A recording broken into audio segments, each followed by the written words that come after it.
Markheim by Robert Louis Stevenson. "Yes," said the dealer, "our windfalls are of various kinds. Some customers are ignorant, and then I touch a dividend on my superior knowledge. Some are dishonest," and here he held up the candle so that the light fell strongly on his visitor. "And in that case," he continued, "I profit by my virtue." Markheim had just entered from the daylight streets, and his eyes had not yet grown familiar with the mingled shine and darkness in the shop. At these pointed words, and before the near presence of the flame, he blinked painfully and looked aside. The dealer chuckled. "You come to me on Christmas Day," he resumed, "when you know that I am alone in my house, put up my shutters, and make a point of refusing business. Well, you will have to pay for that. You will have to pay for my loss of time, when I should be balancing my books. You will have to pay, besides, for a kind of manner that I remark in you today very strongly. I am the essence of discretion, and ask no awkward questions. But when a customer cannot look me in the eye, he has to pay for it." The dealer once more chuckled, and then, changing to his usual business voice, though still with a note of irony, "You can give me, as usual, a clear account of how you came into the possession of the object?" he continued. "Still your uncle's cabinet? A remarkable collector, sir." And the little, pale, round-shouldered dealer stood almost on tiptoe, looking over the top of his gold spectacles, and nodding his head with every mark of disbelief.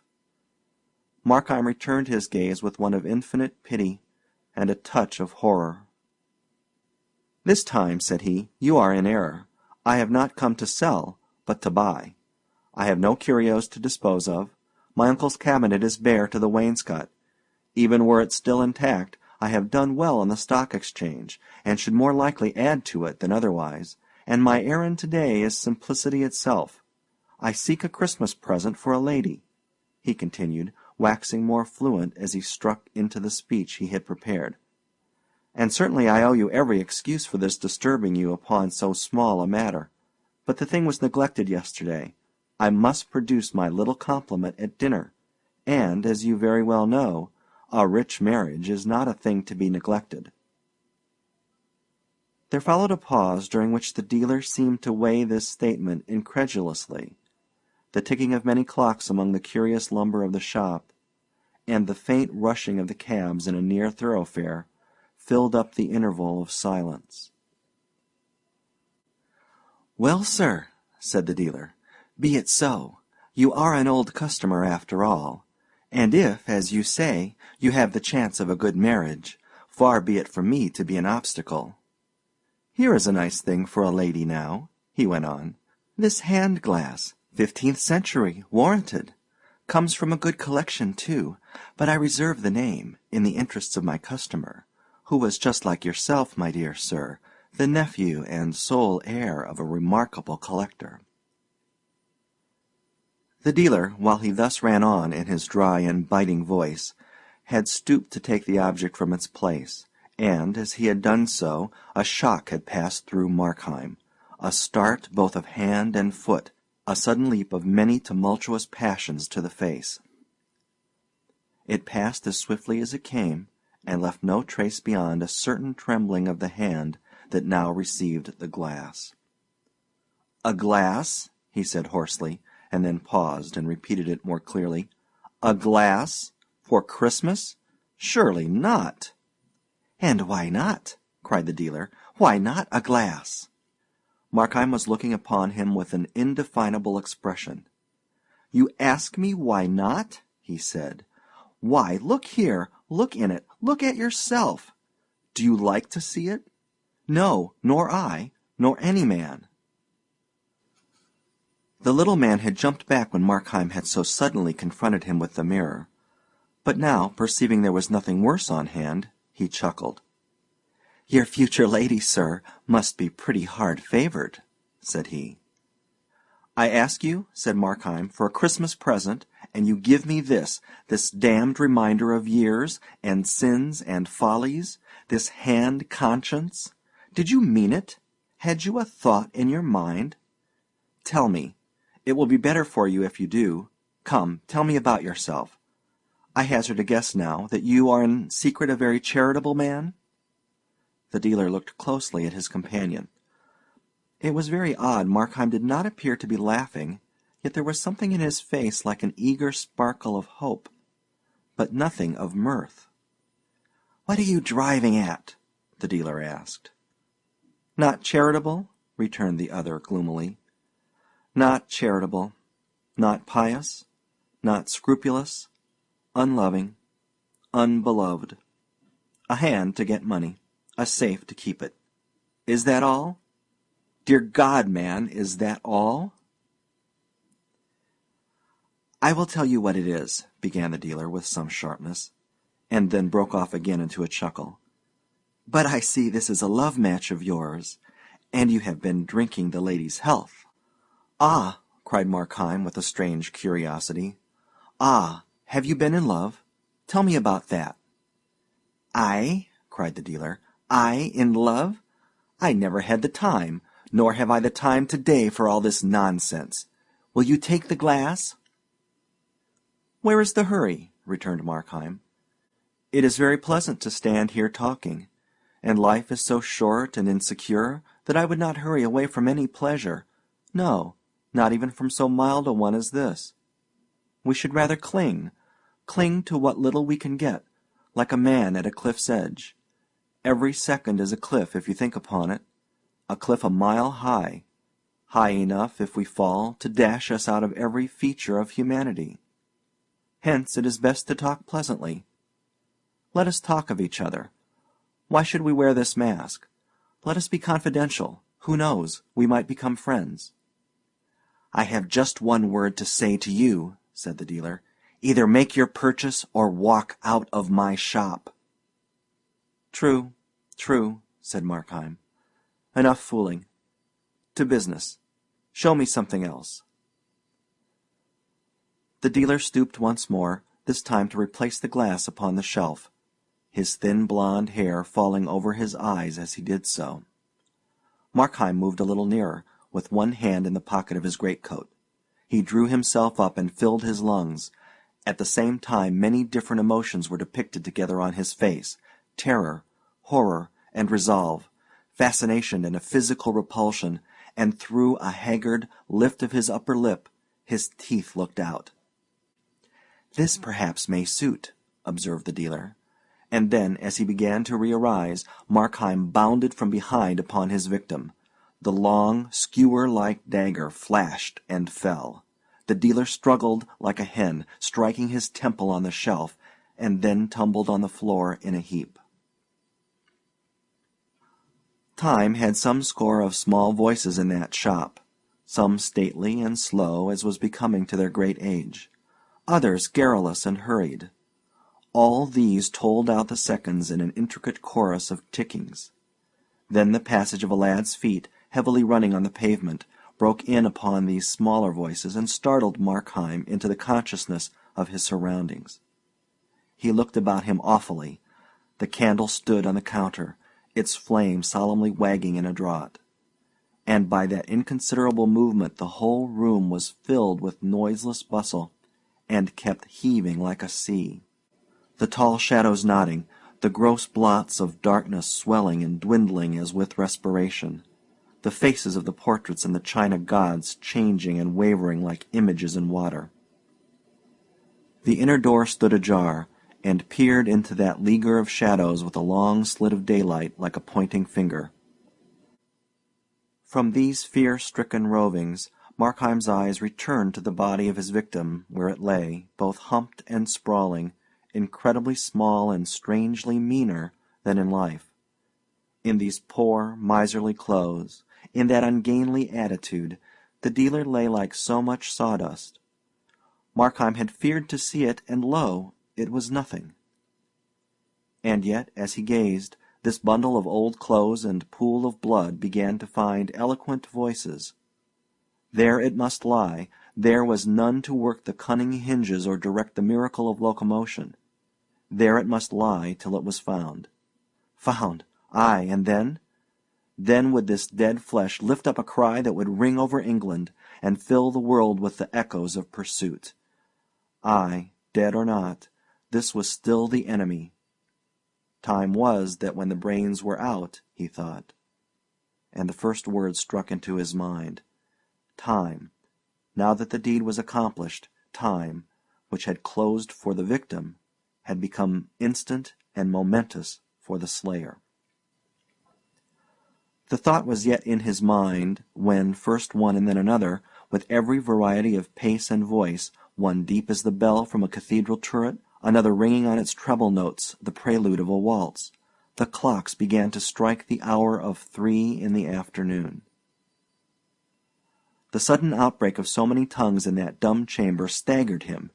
He began to bestir himself, going to and fro with the candle, beleaguered by moving shadows, and startled to the soul by chance reflections. In many rich mirrors, some of home design, some from Venice or Amsterdam, he saw his face repeated and repeated, as it were an army of spies. His own eyes met and detected him, and the sound of his own steps, lightly as they fell, vexed the surrounding quiet. And still, as he continued to fill his pockets, his mind accused him with a sickening iteration of the thousand faults of his design. He should have chosen a more quiet hour. He should have prepared an alibi. He should not have used a knife. He should have been more cautious, and only bound and gagged the dealer, and not killed him. He should have been more bold, and killed the servant also. He should have done all things otherwise. Poignant regrets, weary, incessant toiling of the mind to change what was unchangeable, to plan what was now useless, to be the architect of the irrevocable past. Meanwhile, and behind all this activity, brute terrors, like the scurrying of rats in a deserted attic, filled the more remote chambers of his brain with riot. The hand of the constable would fall heavy on his shoulder, and his nerves would jerk like a hooked fish. Or he beheld, in galloping defile, the dock, the prison, the gallows, and the black coffin. Terror of the people in the street sat down before his mind like a besieging army. It was impossible, he thought, but that some rumor of the struggle must have reached their ears and set on edge their curiosity. And now, in all the neighboring houses, he divined them to be sitting motionless and with uplifted ear. Solitary people condemned to spend Christmas dwelling alone on memories of the past, and now startlingly recalled from that tender exercise. Happy family parties struck into silence round the table, the mother still with raised finger, every degree and age and humor, but all by their own hearths, prying and hearkening and weaving the rope that was to hang him. Sometimes it seemed to him he could not move too softly. The clink of the tall Bohemian goblets rang out loudly like a bell, and alarmed by the bigness of the ticking, he was tempted to stop the clocks. And then, again, with a swift transition of his terrors, the very silence of the place appeared a source of peril, and a thing to strike and freeze the passer-by. And he would step more boldly, and bustle aloud among the contents of the shop, and imitate, with elaborate bravado, the movements of a busy man at ease in his own house. But he was now so pulled about by different alarms that, while one portion of his mind was still alert and cunning, another trembled on the brink of lunacy. One hallucination in particular took a strong hold on his credulity. The neighbor hearkening with white face beside his window. The passer-by arrested by a horrible surmise on the pavement. These could at worst suspect. They could not know. Through the brick walls and shuttered windows only sounds could penetrate. But here, within the house, was he alone? He knew he was. He had watched the servant set forth sweethearting, in her poor best, out for the day written in every ribbon and smile. Yes, he was alone, of course, and yet in the bulk of empty house above him he could surely hear a stir of delicate footing. He was surely conscious, inexplicably conscious of some presence. Aye, surely. To every room and corner of the house his imagination followed it. And now it was a faceless thing, and yet had eyes to see with, and again it was a shadow of himself, and yet again behold the image of the dead dealer, re-inspired with cunning and hatred. At times, with a strong effort, he would glance at the open door which still seemed to repel his eyes.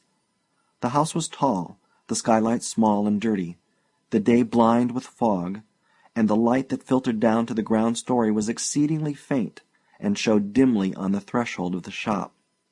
And yet, in that strip of doubtful brightness, did there not hang a wavering shadow? Suddenly, from the street outside, a very jovial gentleman began to beat with a staff on the shop door, accompanying his blows with shouts and railleries in which the dealer was continually called upon by name. Markheim, smitten into ice, glanced at the dead man. But no, he lay quite still. He was fled away far beyond earshot of these blows and shoutings. He was sunk beneath seas of silence, and his name, which would once have caught his notice above the howling of a storm, had become an empty sound. And presently the jovial gentleman desisted from his knocking, and departed. Here was a broad hint to hurry what remained to be done, to get forth from this accusing neighborhood, to plunge into a bath of London multitudes, and to reach, on the other side of day, that haven of safety and apparent innocence, his bed. One visitor had come, at any moment another might follow and be more obstinate. To have done the deed, and yet not to reap the profit, would be too abhorrent a failure. The money, that was now Markheim's concern, and as a means to that, the keys. He glanced over his shoulder at the open door, where the shadow was still lingering and shivering, and with no conscious repugnance of the mind, yet with a tremor of the belly, he drew near the body of his victim. The human character had quite departed. Like a suit half stuffed with bran, the limbs lay scattered, the trunk doubled on the floor. And yet the thing repelled him. Although so dingy and inconsiderable to the eye, he feared it might have more significance to the touch. He took the body by the shoulders and turned it on its back. It was strangely light and supple, and the limbs, as if they had been broken, fell into the oddest postures. The face was robbed of all expression, but it was as pale as wax, and shockingly smeared with blood about one temple. That was for Markheim the one displeasing circumstance. It carried him back upon the instant to a certain fair day in a fisher's village. A grey day, a piping wind, a crowd upon the street, the blare of brasses, the booming of drums, the nasal voice of a ballad singer, and a boy going to and fro, buried overhead in the crowd and divided between interest and fear, until, coming out upon the chief place of concourse, he beheld a booth and a great screen with pictures, dismally designed, garishly colored. Brownrigg with her apprentice, the Mannings with their murdered guest, Weir in the death grip of Thurtell, and a score besides of famous crimes. The thing was as clear as an illusion. He was once again that little boy. He was looking once again, and with the same sense of physical revolt, at these vile pictures. He was still stunned by the thumping of the drums. A bar of that day's music returned upon his memory, and at that, for the first time, a qualm came over him, a breath of nausea, a sudden weakness of the joints, which he must instantly resist and conquer. He judged it more prudent to confront than to flee from these considerations, looking the more hardly in the dead face, bending his mind to realize the nature and greatness of his crime. So little a while ago that face had moved with every change of sentiment, that pale mouth had spoken, that body had been all on fire with governable energies. And now, and by his act, that piece of life had been arrested, as the horologist with interjected finger arrests the beating of a clock. So he reasoned in vain. He could rise to no more remorseful consciousness.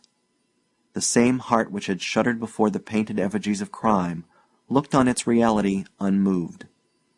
At best he felt a gleam of pity for one who had been endowed in vain with all those faculties that can make the world a garden of enchantment, one who had never lived and who was now dead. But of penitence, no, not a tremor. With that, shaking himself clear of these considerations, he found the keys and advanced toward the open door of the shop. Outside it had begun to rain smartly, and the sound of the shower upon the roof had that hung against the yellow panels of the wainscot. So loud was the beating of the rain through all the house that in Markheim's ears it began to be distinguished into many different sounds. Footsteps and sighs, the tread of regiments marching in the distance, the chink of money in the counting, and the creaking of doors held stealthily ajar, appeared to mingle with the patter of the drops upon the cupola and the gushing of the water in the pipes. The sense that he was not alone grew upon him to the verge of madness. On every side he was haunted and begirt by presences. He heard them moving in the upper chambers. From the shop he heard the dead man getting to his legs. Like some dripping cavern, the chambers of the house were haunted by an incessant echoing, which filled the ear and mingled with the ticking of the clocks. And as Markheim approached the door, he seemed to hear, in answer to his own cautious tread, the steps of another foot withdrawing up the stair. The shadow still palpitated loosely on the threshold. He threw a ton's weight of resolve upon his muscles, and drew back the door. The faint, foggy daylight glimmered dimly on the bare floor and stairs, on the bright suit of armor posted, halberd in hand, upon the landing, and on the dark wood carvings and framed pictures that hung against the yellow panels, and as he began with a great effort to mount the stairs, feet fled quietly before him, and followed stealthily behind. If he were but deaf, he thought, how tranquilly he would possess his soul. And then again, and hearkening with ever fresh attention, he blessed himself for that unresting sense which held the outposts and stood a trusty sentinel upon his life. His head turned continually on his neck, his eyes, which seemed starting from their orbits, scouted on every side, and on every side were half rewarded as with the tail of something nameless vanishing. The 24 steps to the first floor were 24 agonies. On that first story the doors stood ajar, 3 of them, like 3 ambushes, shaking his nerves like the throats of a cannon. He could never again, he felt, be sufficiently immured and fortified from men's observing eyes. He longed to be home, girt in by walls, buried among bedclothes, and invisible to all but God. And at that thought he wondered a little, recollecting tales of other murderers and the fear they were said to entertain of heavenly avengers. It was not so, at least, with him. He feared the laws of nature, lest in their callous and immutable procedure they should preserve some damning evidence of his crime. He feared tenfold more, with a slavish, superstitious terror, some scission in the continuity of man's experience, some wilful illegality of nature. He played a game of skill, depending on the rules, calculating consequence from cause. And what if nature, as the defeated tyrant, overthrew the chessboard, should break the mold of their succession? The like had befallen Napoleon, so writers said, when the winter changed the time of its appearance. The like might befall Markheim. The solid walls might become transparent and reveal his doings like those of bees in a glass hive. The stout planks might yield under his foot like quicksands, and detain him in their clutch. Ay, and there were soberer accidents that might destroy him. If, for instance, the house should fall and imprison him beside the body of his victim, or the house next door should fly on fire, and the firemen invade him from all sides. These things he feared, and, in a sense, these things might be called the hands of God reach forth against sin. But about God himself he was at ease. His act was doubtless exceptional, but so were his excuses, which God knew. It was there, and not among men, that he felt sure of justice. When he had got safe into the drawing-room, and shut the door behind him, he was aware of a respite from alarms. The room was quite dismantled, uncarpeted besides, and strewn with packing-cases and incongruous furniture. Several great pier-glasses, in which he beheld himself at various angles, like an actor on a stage. Many pictures, framed and unframed, standing with their faces to the wall. a fine Sheraton sideboard, a cabinet of marquetry, and a great old bed, with tapestry hangings. The windows opened to the floor, but by great good fortune the lower part of the shutters had been closed, and this concealed him from the neighbors. Here, then, Markheim drew in a packing-case before the cabinet, and began to search among the keys. It was a long business, for there were many, and it was irksome besides, for, after all, there might be nothing in the cabinet, and time was on the wing. But the closeness of the occupation sobered him. With the tail of his eye he saw the door, even glanced at it from time to time directly, like a besieged commander pleased to verify the good estate of his defences. But in truth he was at peace. The rain falling in the street sounded natural and pleasant. Presently, on the other side, the notes of a piano were wakened to the music of a hymn, and the voices of many children took up the air and words. How stately, how comfortable was the melody! How fresh the youthful voices! Markheim gave ear to it smilingly as he sorted out the keys, and his mind was thronged with answerable ideas and images.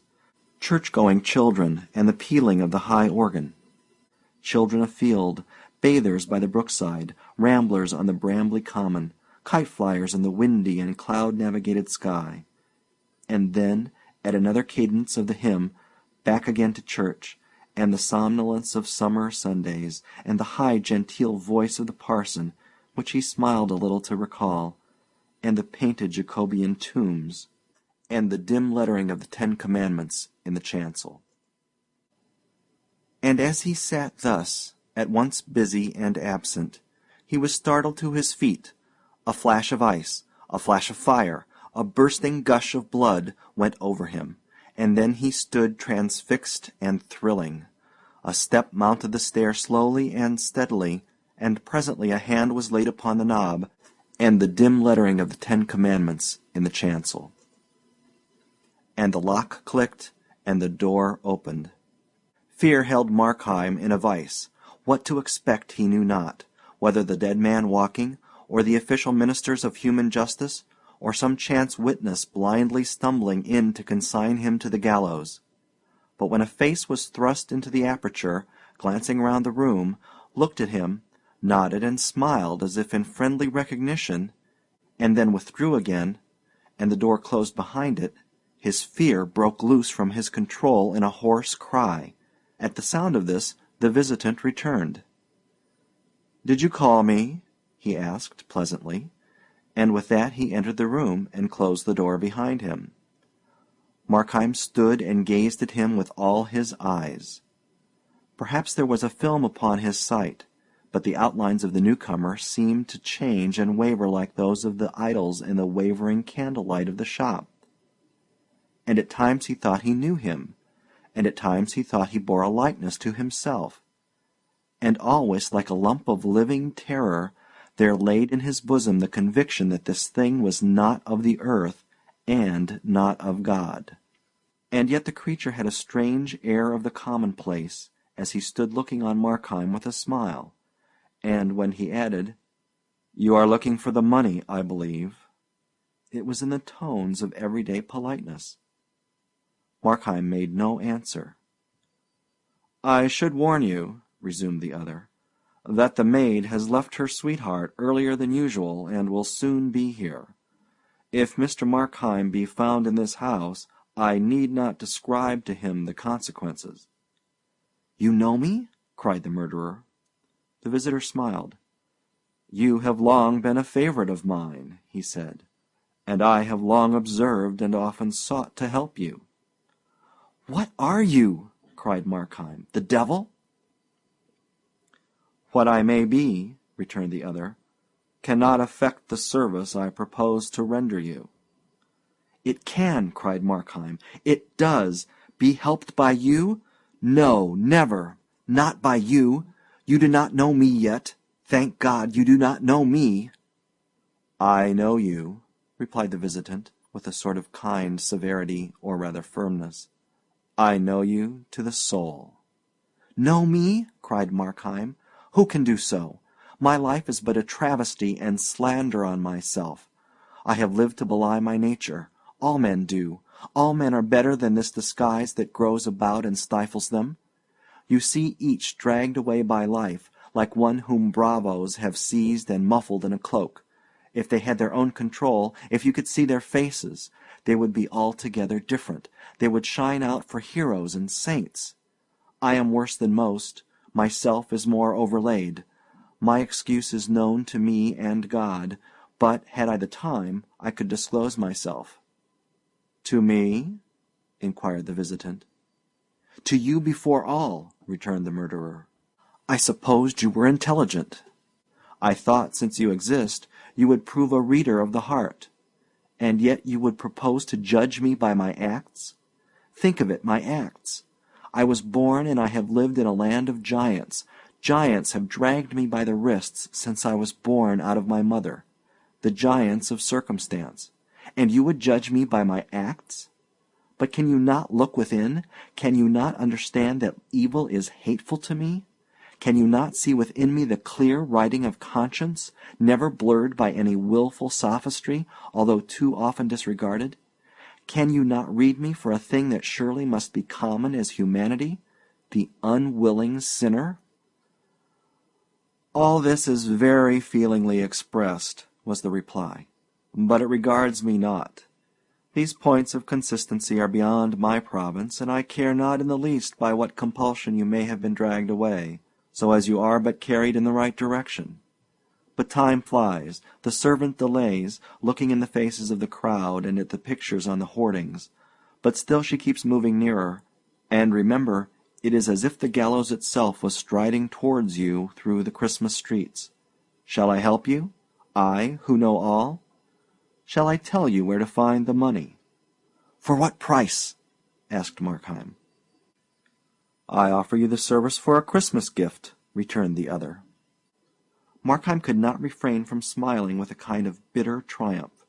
No, said he, I will take nothing at your hands. If I were dying of thirst, and it was your hand that put the pitcher to my lips, I should find the courage to refuse.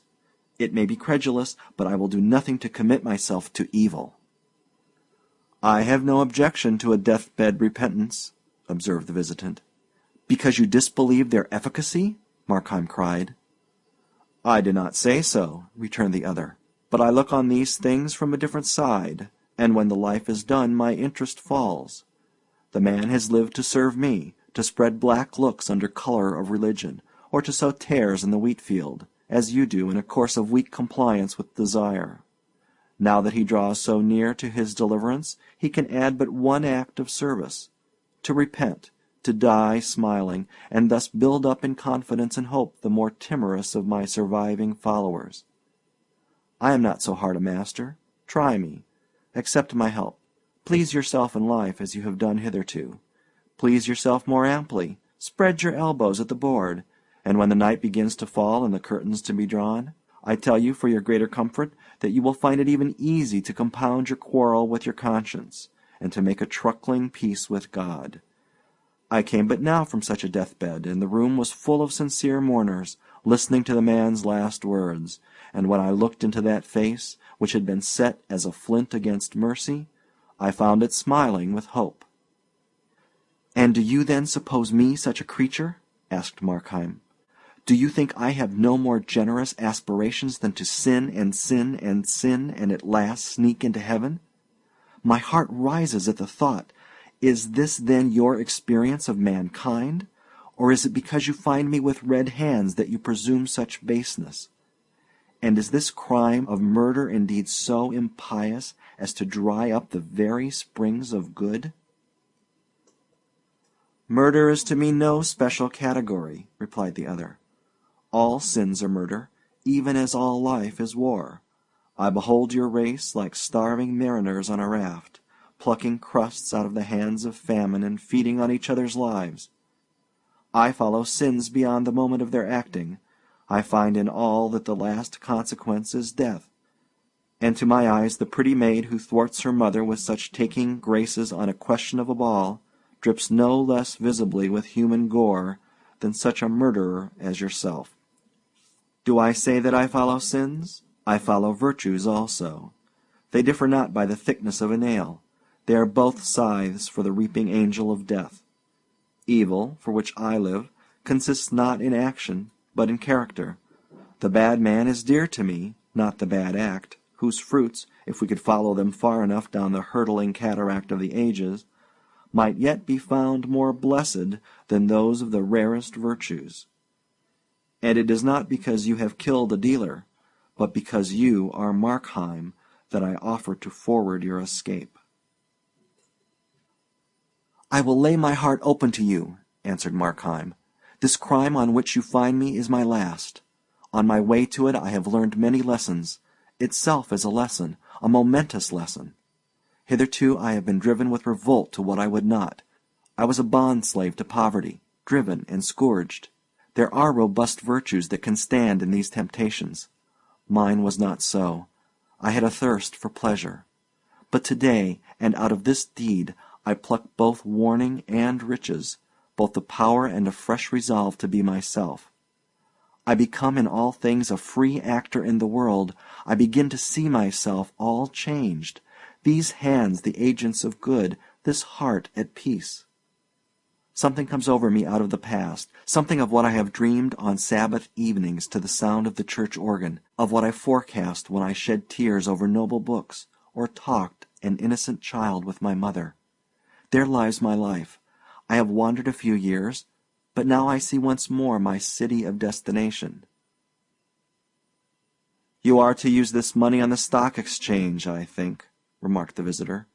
And there, if I mistake not, you have already lost some thousands? Ah, said Markheim, but this time I have a sure thing. This time, again, you will lose, replied the visitor quietly. Ah, but I keep back the half, cried Markheim. That also you will lose, said the other. The sweat started upon Markheim's brow. Well, then, what matter? He exclaimed.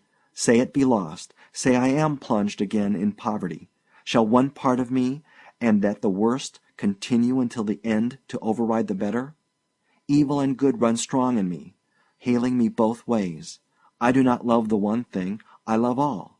I can conceive great deeds, renunciations, martyrdoms, and though I be fallen to such a crime as murder, pity is no stranger to my thoughts. I pity the poor. Who knows their trials better than myself? I pity and help them. I prize love. I love honest laughter. There is no good thing nor true thing on earth but I love it from my heart. And are my vices only to direct my life, and my virtues to lie without effect, like some passive lumber of the mind? Not so. Good also is a spring of acts. But the visitant raised his finger. For 36 years that you have been in this world, said he, through many changes of fortune and varieties of humor, I have watched you steadily fall. 15 years ago you would have started at a theft. 3 years back you would have blenched at the name of murder. Is there any crime, is there any cruelty or meanness from which you still recoil? 5 years from now I shall detect you in the fact. Downward, downward lies your way, nor can anything but death avail to stop you. It is true, Markheim said huskily, I have in some degree complied with evil, but it is so with all. The very saints, in the mere exercise of living, grow less dainty, and take on the tone of their surroundings. I will propound to you one simple question, said the other, and as you answer I shall read to you your moral horoscope. You have grown in many things more lax. Possibly you do right to be so, and at any account it is the same with all men. But granting that, are you in any one particular, however trifling, more difficult to please with your own conduct, or do you go in all things with a looser rein? In any one? Repeated Markheim, with an anguish of consideration. No, he added with despair, in none. I have gone down in all. Then, said the visitor, content yourself with what you are, for you will never change, and the words of your part on this stage are irrevocably written down. Markheim stood for a long while silent, and, indeed, it was the visitor who first broke the silence. "That being so," he said, "shall I show you the money?" "And grace?" cried Markheim. "Have you not tried it?" returned the other. "2 or 3 years ago did I not see you on the platform of revival meetings, and was not your voice the loudest in the hymn?" "It is true," said Markheim, "and I see clearly what remains for me by way of duty. I thank you for these lessons from my soul. My eyes are opened, and I behold myself at last for what I am." At this moment the sharp note of the door-bell rang through the house, and the visitant, as though this were some concerted signal for which he had been waiting, changed at once in his demeanor. "The maid!" he cried. "She has returned, as I forewarned you, and there is now before you one more difficult passage. Her master, you must say, is ill. You must let her in, with an assured but rather serious countenance. No smiles, no overacting, and I promise you success. Once the girl within, and the door closed, the same dexterity that has already rid you of the dealer will relieve you of this last danger in your path. Thenceforward you have the whole evening, the whole night if needful, to ransack the treasures of the house, and to make good your safety. This is help that comes to you with the mask of danger. Up!" he cried. "Up, friend! Your life hangs trembling in the scales. Up, and act!" Markheim steadily regarded his counsellor. "If I be condemned to evil acts," he said, "there is still one door of freedom open. I can cease from action. If my life be an ill thing, I can lay it down. Though I be, as you say, truly at the beck of every small temptation, I can yet by one decisive gesture place myself beyond the reach of all. My love of good is damned to barrenness. It may, and let it be, but I have still my hatred of evil, and from that, to your galling disappointment, you shall see that I can draw both energy and courage." The features of the visitor began to undergo a wonderful and lovely change. They brightened and softened with a tender triumph, and, even as they brightened, faded and dislimned. But Markheim did not pause to watch or understand the transformation. He opened the door and went downstairs very slowly, thinking to himself. His past went soberly before him. He beheld it as it was, ugly and strenuous like a dream, random as chance medley, a scene of defeat. Life, as he thus reviewed it, tempted him no longer, but on the further side he perceived a quiet haven for his bark. He paused in the passage, and looked into the shop, where the candle still burned by the dead body.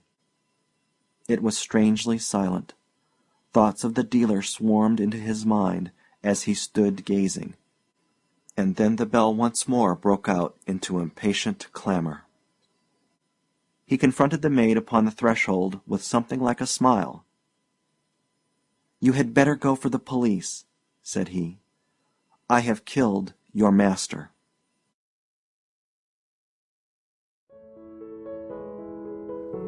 End of Markheim.